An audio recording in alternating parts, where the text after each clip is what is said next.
El objetivo de esta plática va a ser aprender la radiología simple normal, la utilidad actual de la radiografía y conocer los signos radiológicos más importantes dentro de la patología. ¿Mm? Como ustedes ya saben, la distribución de las vísceras abdominales, tanto macizas como huecas, se corresponde muy bien con la placa radiográfica. ¿Mm? En abdomen tenemos 4 proyecciones básicas. AP de pie, AP en decúbito dorsal, AP con rayo horizontal, ¿no? Decúbito lateral con rayo horizontal, y la teleradiografía de tórax, ¿no? Son estas 4 radiografías básicas que tenemos. Esta AP en bipedestación o de pie es la más importante. Ustedes van a ver cuando roten emergencias que esta es la placa que más frecuentemente van a pedir a los pacientes con dolor abdominal. ¿Para qué nos sirve esta placa? Para determinar niveles hidroaéreos. Y a veces se puede ver también neumoperitoneo. La placa en decúbito dorsal nos sirve para valorar la anatomía abdominal y el patrón de distribución del gas intestinal. Para eso nos sirve. Pero no nos sirve para ver niveles hidroaéreos. Para ver niveles AP, abdomen simple de pie, ¿sí? Cuando el paciente no pueda ponerse de pie porque está muy delicado o está inconsciente, lo ponemos en decúbito lateral, ¿sí? Y le sacamos una placa en AP. Así vemos niveles hidroaéreos en la parte superior, o si existía aire, se va a ver también a este nivel, como en este ejemplo. Aquí está un nivel hidroaéreo. Entonces, para ver niveles hidroaéreos y neumoperitoneo, tenemos esta otra proyección adicional cuando el paciente no pueda ponerse de pie. Luego tenemos la teleradiografía de tórax. La teleradiografía, dirán, ¿por qué tórax, doctor, cuando estamos hablando de abdomen? Porque hay ciertos procesos basales, por ejemplo, una neumonía basal derecha, podría ser por la continuidad con el diafragma, hace que el paciente presente dolor abdominal. Entonces, ha habido muchos casos donde el paciente llega con un, entre paréntesis, abdomen agudo, cuando en realidad tiene una neumonía basal, ¿ya? Para eso nos sirve la teleradiografía de tórax. ¿Para qué más? Para detectar pequeños neumoperitoneos. En escasos neumoperitoneos, el aire se va a ver a este nivel. ¿Mm? Cuando es mucho, obviamente en el abdomen basta, pero a veces cuando es pequeño, no. Y necesitamos una tele de tórax para hacer ese diagnóstico. Aquí tienen lo mismo que les dije, esto les voy a dejar para que lo repasen. Tenemos entonces así el paciente, 2 plaquitas básicas que se saca. Este es el decúbito dorsal y este es en bipedestación. Son muy parecidos, sin embargo, les dije, esta es la que nos permite ver anatomía. Esta es para ver niveles hidroaéreos, porque las vísceras se desplazan abajo. Fíjense cómo el hígado aquí casi choca a la cresta ilíaca, en cambio aquí no, está separado. ¿Sí? Lo ideal, lo normal es que el hígado no choque la cresta ilíaca. Cuando tienes un paciente muy grande, muy alto, entonces puedes sacar, como en tórax les dije, 2 proyecciones, una del abdomen superior y otra del hemiabdomen inferior, para tener así una visión más panorámica de todo el abdomen. ¿Cómo van a leer una placa radiográfica? Eso le llamamos semiología radiológica. Primero, siempre los tejidos blandos afuera, las estructuras óseas, el músculo psoas, las vísceras macizas, la distribución del aire intestinal y calcificaciones si es que lo hubiera. Aquí tenemos un esquema de la placa radiográfica. Fíjense, acá estas imágenes, estas es la línea properitoneal, lo más importante de las partes blandas. Se ven en los 2 lados. Después tienen que ir a las partes óseas, la columna, las costillas, los huesos ilíacos. Luego las vísceras. Primero, la primera víscera que tienen que ver es el hígado. Luego el vaso, las sombras renales y las sombras del músculo psoas. Y por último, el gas intestinal. Generalmente el colon está en la parte periférica y el intestino delgado en la parte central. Veamos en placas. Esta es la línea properitoneal que recuerda. Esta es la línea properitoneal que les dije. Se encuentran a ambos lados y se visualiza muy bien. Después tenemos que ver todas las estructuras óseas, obviamente, y las líneas del psoas. Las dos líneas del psoas, la sombra hepática, la sombra esplénica, las dos sombras renales. Y por último, la distribución del gas. Una variante anatómica normal es lo que se llama el lóbulo de Rieder. El lóbulo de Rieder es una lengüeta del lóbulo hepático derecho que se visualiza en las mujeres. Fíjense cómo baja acá el borde inferior del hígado. No es que este sea una patomegalia, es una mujer con un lóbulo de Rieder. Entonces, este es algo normal, es muy frecuente. Les aseguro que si a todas a ustedes les saco la placa radiográfica, de 10 mujeres, 9 tienen estos. No completamente normal en las mujeres. Luego el gas intestinal. Siempre va a haber gas en colon, en el marco colónico y sobre todo en el recto. Tiene que existir, si es que existe, poco en el intestino delgado. El intestino delgado tiene más líquido y residuo y gas el colon. ¿Sí? Entonces, siempre el colon en la parte periférica y en la parte central hay unas burbujas de gas correspondientes al intestino delgado. Entonces, esto es lo que vamos a ver en una placa radiográfica. Sobreposición de estructuras.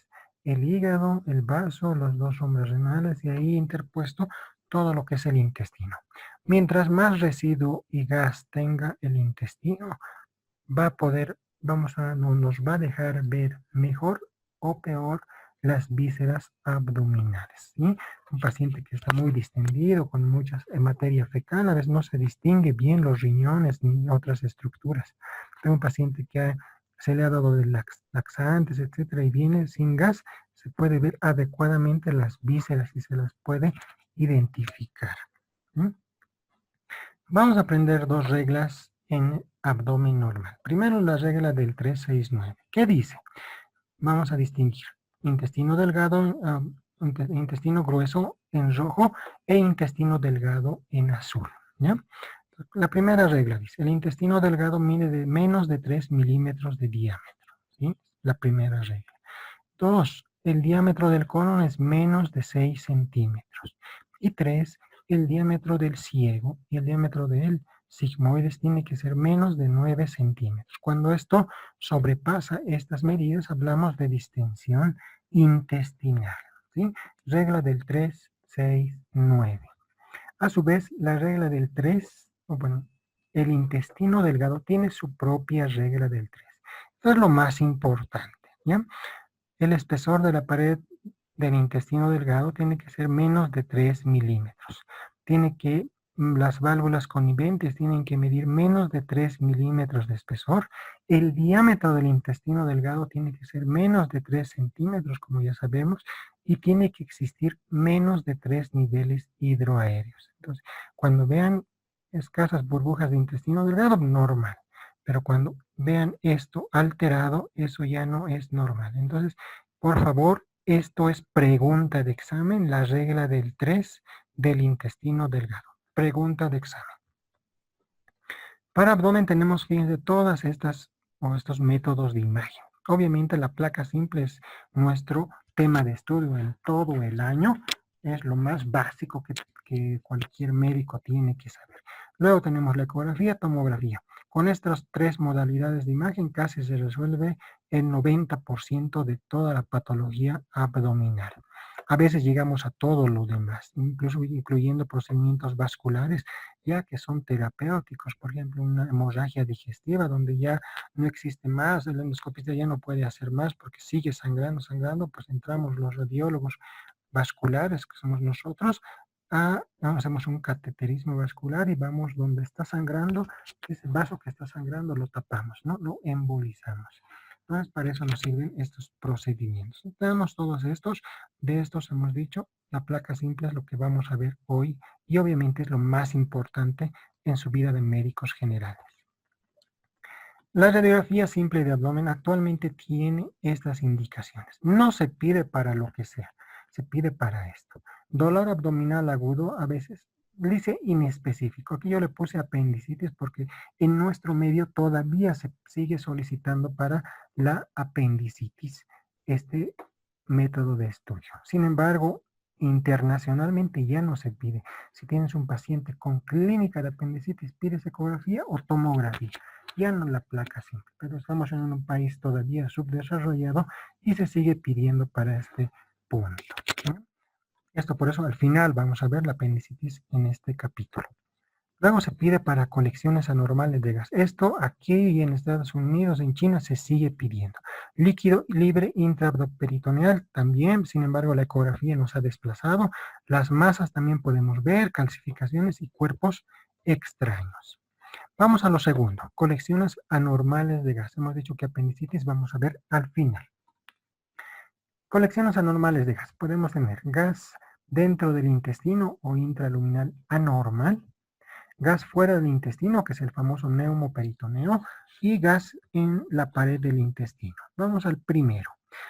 La distribución de gas intestinal anormal, a eso le llamamos ilio, que es la interrupción del tránsito intestinal normal. Tenemos dos grandes grupos, el paralítico y el obstructivo. ¿Bien? Los dos grandes grupos. En este ya no se mueve nada y en este todavía se sigue moviendo, tratando de vencer el sitio de obstrucción. ¿Cómo diferenciamos ambos? Si se dan cuenta, es muy similar. Vean, esto con esto. Muy similar. ¿Cómo diferenciamos cuándo es paralítico y cuándo mecánico? Vamos a aprender. Cuando es paralítico existe, pues como su nombre dice, adinamia. No existe movimiento. Lo único que vamos a ver aquí es sobredistensión de las asas intestinales. Nada más. Incluso aquí falta el estómago. El estómago más se distiende. Entonces vamos a ver mucho gas, muchos niveles hidroaéreos, incluyendo gas en recto. En cambio, en el ilio mecánico tiene que haber un sitio de obstrucción. Supongamos que sea aquí, en el ilion distal, por un tumor, una estenosis, inflamación, etcétera, lo que quiera. Lo primero que pasa es que el intestino delgado va a aumentar de calibre, ¿verdad? Después, como el intestino dice hay que vencer esta obstrucción, se moviliza y crea un hiperperistaltismo. Por eso es que ustedes cuando vean, hagan su examen semiológico, van a poner aquí su estetoscopio y el intestino se va a mover, va a mover movimientos de lucha, tratando de vencer esta zona. En cambio, aquí no se va a ver nada. Aquí va a haber ausencia del peristaltismo, no van a escuchar nada. En cambio, aquí sí. Entonces, por eso también se llama dinámico este tipo de ilio mecánico, les dije, ¿verdad? Entonces, como se va a mover, va a empezar a expulsar de la obstrucción para abajo todo el gas y todo el residuo. Y a la final queda un poquito y después nada. Y lo único que queda es la sobredistensión del intestino delgado, en este ejemplo, ¿ya? Entonces, eso es lo que, cómo se distingue el ilio mecánico del ilio paralítico. Aquí hay gas en recto y aquí no hay gas en recto. Entonces, así es como ustedes pueden hacer la diferencia entre un ilio paralítico y un ilio mecánico. ¿Ven? Gas en recto, aquí no hay nada. Entonces, sí. En ya procesos ya bien instaurados. Cuando recién está empezando es imposible decir cuál es cuál. Cuando ya se instauró, ahí sí la placa simple nos ayuda muchísimo. Obstrucción del intestino delgado. Representa el 80% de las obstrucciones. ¿Sí? Para esto tenemos 4 signos radiológicos. El más importante es la regla de los 3 del intestino delgado que hemos aprendido. Esto va a estar alterado. Entonces, regla del intestino delgado alterado. Regla de los 3. Primero, el diámetro del intestino va a medir más de 3 centímetros. ¿Sí? ¿Qué más? Va a existir un edema de pared. Ese edema de pared va a ir manifestado un engrosamiento de la pared de más de 3 milímetros. ¿Qué más? Las válvulas coniventes, que son estas imágenes lineales acá, también se van a engrosar. Es así como distingues vos el intestino delgado del colon. El colon, las austraciones del colon no atraviesan todo el intestino, son segmentarias, pequeñitos. En cambio, cuando vean así que atraviesan todo el intestino, esa es una válvula conivente y estás ante el intestino delgado. Entonces, estas válvulas coniventes se van a engrosar también. ¿Sí? Y por último, niveles hidroaéreos. Hemos dicho En el abdomen en decúbito se va a ver muy bien la distribución de gas, pero el nivel hidroaéreo se representa en el abdomen de pie. ¿Sí? Entonces vamos a ver niveles hidroaéreos. ¿Recuerdan ustedes? Les dije el nivel hidroaéreo no es nada más que una línea que marca arriba radiolúcido que te indica presencia de gas y abajo radio opaco que te indica la presencia de líquido. Esta línea, eso es el nivel hidroaéreo. Más de 3 niveles, hilio. ¿Ya? Entonces, esto es lo más importante de la clase, la regla de los 3. No es necesario que ustedes cuenten los 4, tengan los 4 para decir hilio. No, basta que tengan uno alterado, ya es un hilio. Los más fáciles de diagnosticar es uno, niveles hidroaéreos y el diámetro del intestino. Es lo más fácil, el 1 y el 4. ¿No? Como ven acá, fíjense cómo el intestino delgado está más aumentado de diámetro y existen más niveles hidroaéreos. Es lo más fácil de diagnosticar. Entonces, apenas tengan uno alterado, ya es hilio. La causa, pues hay que investigarla, pero por placa ya es hilio. Luego tenemos a veces estas imágenes, estas burbujas de gas que se atrapan en las válvulas conniventes. A esto se parece mucho al collar de perlas o collar de cuentas. Por eso se llama así. Luego, pilas de moneda. Estas válvulas conniventes simulan cada una de estas como si fuera una moneda. ¿Sí? Así le han puesto pilas de monedas, ¿sí? O unas filas de monedas. Luego tenemos el signo de la escalera, que son los niveles hidroaéreos, uno encima del otro, simulando unas gradas. Por eso se llama signo de la escalera. Cualquiera de estos es obstrucción de intestino delgado. Pero vuelvo a repetir, lo más fácil es que ustedes reconozcan la regla de los 3. En el intestino delgado vamos a hablar solo de una patología que es el vólvulo de sigmoides. El vólvulo de sigmoides representa por un signo llamado el signo del grano de café o el signo en U. Representa todo esto.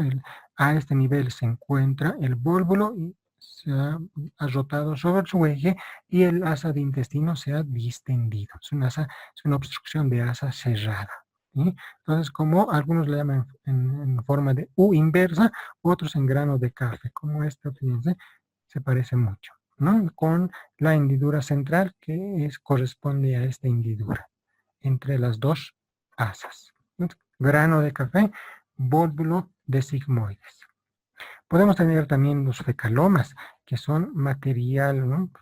Material fecal con aumento de la consistencia, manifestado por esta imagen radiopaca con puntos radiolúcidos. ¿Ven? Imagen en miga de pan. Dependiendo, fíjense cómo se parece a la miga de pan, por eso se llama así. Dependiendo cuánto sea la consistencia, va a ocasionar mayor o menor obstrucción. Aquí, fíjense, está en todo el recto y encima del recto ya hay distensión de las asas del colon, ¿no? Primero colon sigmoides y luego todo el marco colónico. A veces podemos tener miga de pan solamente ser manifiesto de un estreñimiento crónico, ¿no? Que con enemas ya se resuelve, o laxantes, ¿no? En este caso el fecaloma como tal necesita ya más enemas, enema de Murphy, que ustedes ya han visto en cirugía, o a veces incluso extracción manual. Neumoperitoneo, que es la presencia de gas fuera de las asas intestinales, o sea, en la cavidad abdominal. Tenemos muchísimas causas. La principal es la ruptura o perforación de una víscera hueca, que es lo que generalmente se rompe o que se perfora el estómago o el duodeno por las úlceras gástricas o duodenas. Es lo más frecuente. Después son las operaciones y demás causas que podamos tener. Existen varios signos, vamos a ver los 4 primeros de esta lista. Primero, el aire creciente. Les dije, cuando existen pequeños neumoperitoneos, observa en la placa de tórax. Este fue un paciente con apendicitis perforada, que en la placa de abdomen no se vio nada. Y en la placa de tórax sí se vio, ¿ven? Este es el aire entre el diafragma y el hígado. Le llaman también aire creciente porque se parece a la luna creciente, ¿sí? Como esto. ¿Qué más? Ustedes van a tener el signo del diafragma continuo. ¿Sí? Ahí está el diafragma continuo. Se ve en todo su esplendor. Se ve la pared superior y la pared inferior. Esto indica que hay aire entre el diafragma y el hígado. ¿no? Podemos tener más aire, y a eso le llamamos también signo de alas de gaviota, ¿no? Por favor, no van a confundir con el famoso signo de Chilaiditi. El famoso signo de Chilaiditi no es nada más que la interposición del intestino, generalmente del ángulo hepático del colon, entre el hígado y el diafragma, que es esto. Fíjense cómo estas son austras, ¿ven? Que hay austras, ¿no? Que se sobreponen entre el diafragma y aquí abajo el hígado. Esto se da sobre todo en pacientes que tienen elongación del colon, ¿no? Los famosos dolicocolons. Entonces esos pacientes, como hay mucho colon, pues se sube y se interpone en esta región. Entonces, a veces algún inexperto dice que hay aire. No, este es el colon. Entonces, mucho ojo con el famoso signo de Chilaiditi, que es la interposición del ángulo hepático del colon entre el hígado y el diafragma. Otro signo es el signo del hígado radiolúcido. Fíjense cómo este hígado se ve radiolúcido, ¿no? Gris, opaco, ¿no? Gris, negro, ¿ven? Aquí igual. Y un hígado normal, fíjense, blanco, ¿no? Radio opaco. Entonces, cuando ven un hígado gris, estarías hablando estás dentro de un neumoperitoneo. El último signo es el signo de Leo-Rigler o doble pared. La presencia de aire hace que se vea tanto la pared externa como la pared interna de las asas de intestino. Igual aquí, fíjense que hay aire y aquí se ve la pared externa y la pared interna del intestino. Signo de Leo-Rigler o doble pared. Gas en la pared intestinal se presenta generalmente en dos causas. En adultos por trombosis mesentérica y en los niños, generalmente neonatos, por la famosa enterocolitis necrotizante. ¿Cómo se va a ver? Pues gas precisamente dibujando la pared de las asas intestinales. Fíjense cómo se ve aquí incluso cómo rodea la pared del intestino. ¿Ven? Por fuera del intestino y adentro también hay aire dentro del intestino. Entonces, así es como se ven el gas en la pared intestinal. A eso se llama neumatosis intestinal. Les dije, en adultos la trombosis mesentérica es la causa y en los niños generalmente la enterocolitis necrotizante. Hay más causas, obviamente, sin embargo esas son las más peligrosas. Líquido libre. Puede ser sangre, bilis, pus, etc. Nosotros no podemos decir qué es, solo decimos que hay líquido. Tenemos signos radiológicos como todos estos, ¿no? Ustedes recuerdan, les dije, las asas intestinales se encuentran, el marco colónico se encuentra en la parte periférica y las asas de intestino delgado en la parte central. Cuando existe líquido, primero se va a borrar. Esto es lo que se llama el ángulo hepático, ¿sí? Este es el ángulo hepático. Recuerdan, les dije la línea properitoneal. La línea properitoneal va a marcar precisamente el ángulo hepático. Aquí se ve, ¿ven? Este es el ángulo hepático.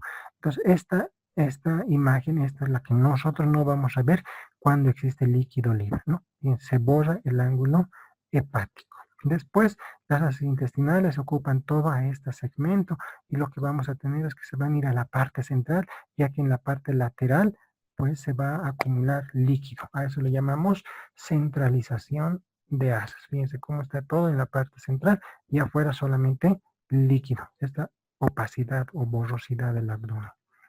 Tenemos las orejas de perrito también. En la parte inferior, la vejiga, aquí está la vejiga, y por los recesos pélvicos laterales empieza a subir el líquido, simulando las orejitas de perro. Ahí está, muy similar. Masas quísticas o sólidas, nosotros no podemos decir cuál es cuál. Cuando es grande recién se ve porque hace un efecto de masa. Fíjense como aquí está una radioopacidad y desplaza todas las asas intestinales hacia afuera. ¿Ven? Aquí tenemos otra masa. La mayoría de las masas se presentan en las mujeres y sobre todo son masas quísticas. Y la mayor casuística, o sea, la mayor etiología, es precisamente los famosos quistes de ovario en las mujeres. Tenemos aquí otra masa, fíjense, otra masa. Esto fue un aneurisma de aorta abdominal. Aquí tenemos otra masa, aquí fíjense una cabeza, una masa con una cabeza y con una columna, dos piecitos y dos manos. Entonces, pues, este es un embarazo, la paciente decía que no estaba embarazada, le sacamos los rayos X y sí estaba. Después casi nos pega, pero estaba embarazada. Nosotros no teníamos la culpa. A veces el paciente no te dice la verdad. Entonces, es mejor actualmente siempre empezar por una ecografía antes de hacer los métodos de imagen que impliquen radiación, ya sea rayos X o tomografía. A veces incluso le tirábamos directo la tomografía y estaba embarazada.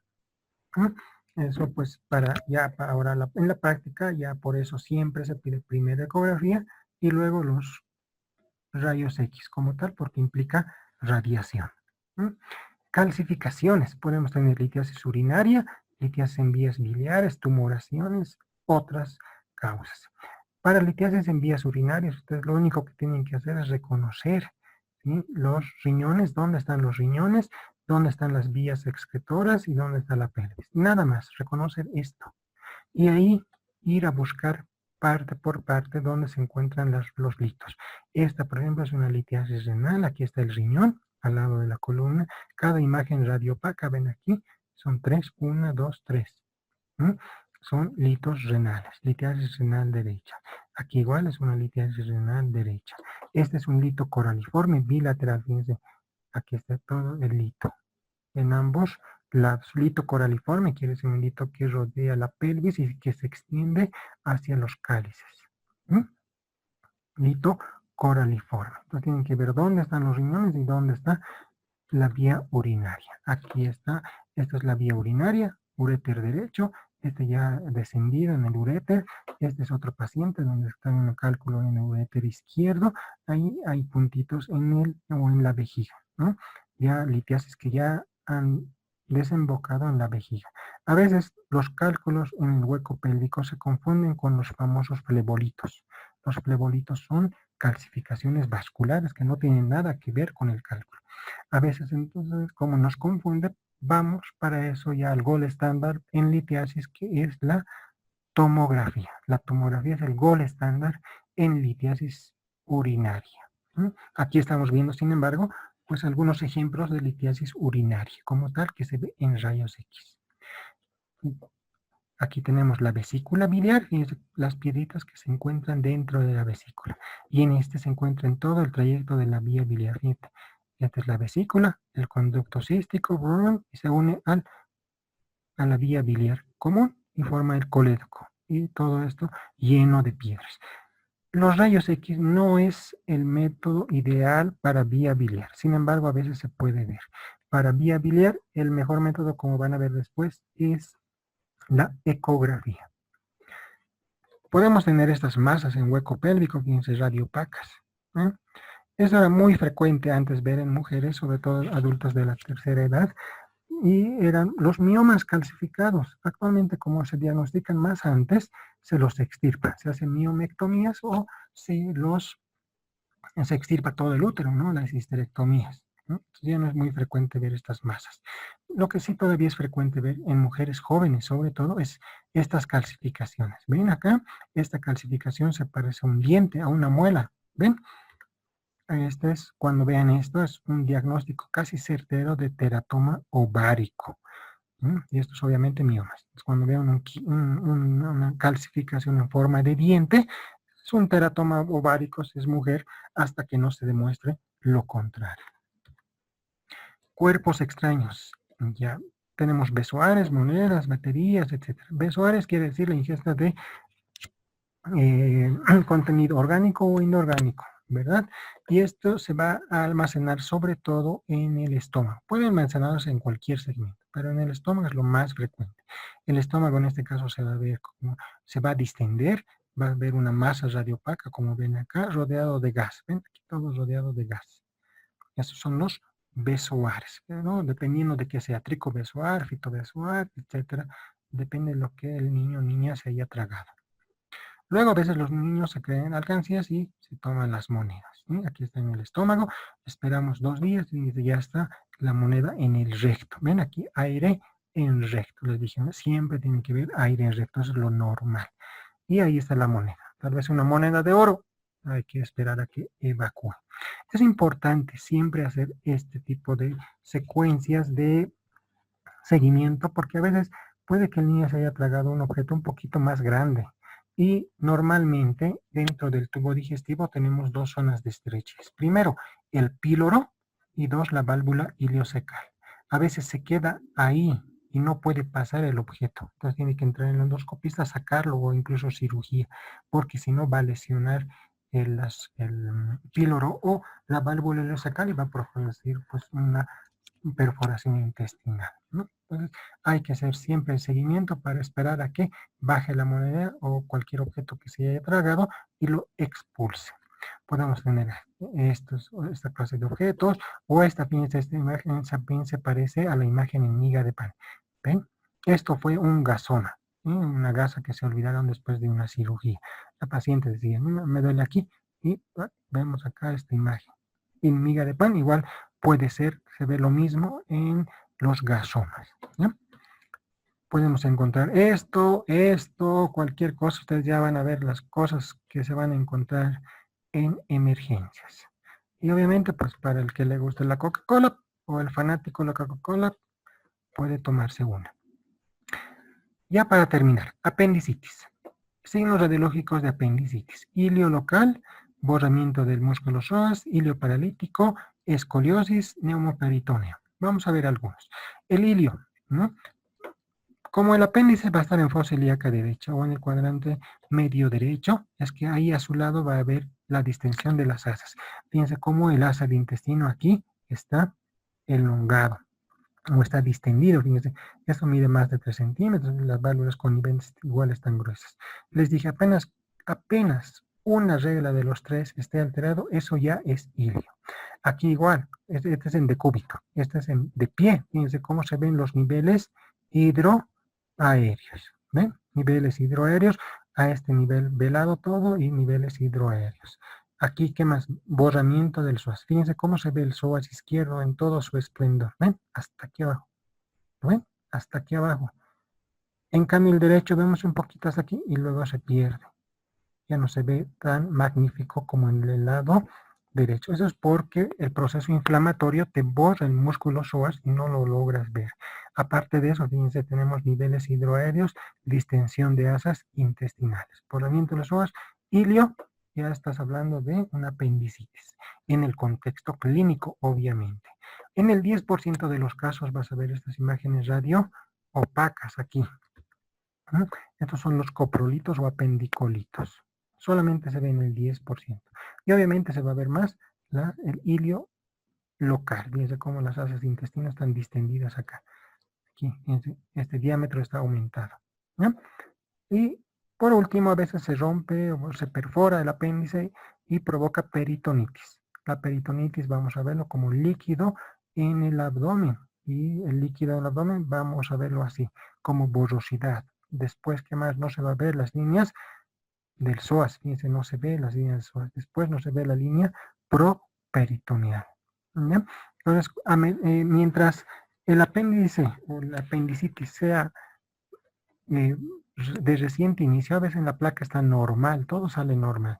Y a medida que aumenten, ¿no?, la severidad de la apendicitis, es que se va a manifestar en la placa radiográfica. Por eso es que a veces el paciente tiene clínica de apendicitis, pero tal vez recién está empezando, tú le sacas la placa y no se va a ver nada. Por eso la apendicitis no es una indicación precisa para sacar una placa radiográfica. De hecho, yo conozco muchos amigos R4 de radiología que nunca en su vida han hecho esta placa, ni tampoco han hecho ecografía. Directo se iban a la tomografía, ¿no? Porque ya les dije, en países industrializados ya existen cambios en este proceso de indicaciones en cuanto a la radiografía simple de abdomen, ¿sí? Pero en nuestro medio es lo que conocemos y todavía vemos, ¿ya? Hasta ahora lo que hemos visto es eso precisamente. Entonces, no se olviden, las indicaciones actuales de la radiografía son estas. Perforación intestinal, y eso vamos a ver, neumoperitoneo. Obstrucción intestinal manifestado como ilio. Sospecha de cuerpos extraños radiopacos, como las monedas. ¿Ya? Radioopacos estoy diciendo.